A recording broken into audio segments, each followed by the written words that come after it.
Hi all, and welcome to the cocktail vlog. Today I'm going to show you how to make a Toronto. So over the last few days I've uploaded a couple of videos featuring Fernet Branca, and there's been some mixed reviews. It is an acquired taste, but the Toronto, I believe, is probably a good one to get you started. It's only got a quarter of a shot in it. This cocktail was originally created to highlight the mellow tones of Canadian whiskey. So traditionally it is with Canadian whiskey, but apparently most people are using either a bourbon or a rye. Today I'm going to be using bullet rye for my version. So start off with a double shot, so 60 mils, 2 ounces into your mixing glass, and then follow that with the Fernet Branca.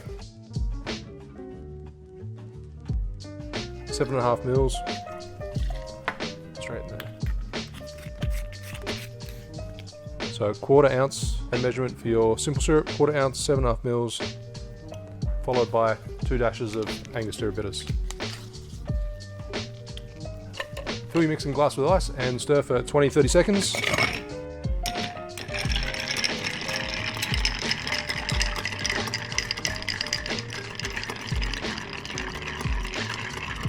So while I'm stirring, I've got a cube of ice chilling that glass down. Obviously don't want to put a cold drink into a warm glass. And then once you finish stirring, just strain into your stem cocktail glass or a Angostura. And then to finish, a twist of orange. So peel it straight over the top, express some of those oils into the drink.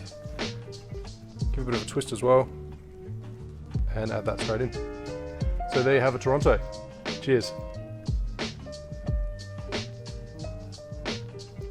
Beautiful smell of, beautiful aromatics of the Rye Whiskey.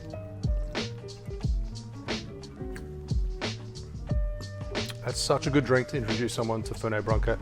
Those particular flavors, the menthol, the gentian, those botanicals are only very subtle. And then the rye, the spice of that really comes through. So thanks for watching. Make sure you like and subscribe, and I'll see you soon for another cocktail video. Cheers.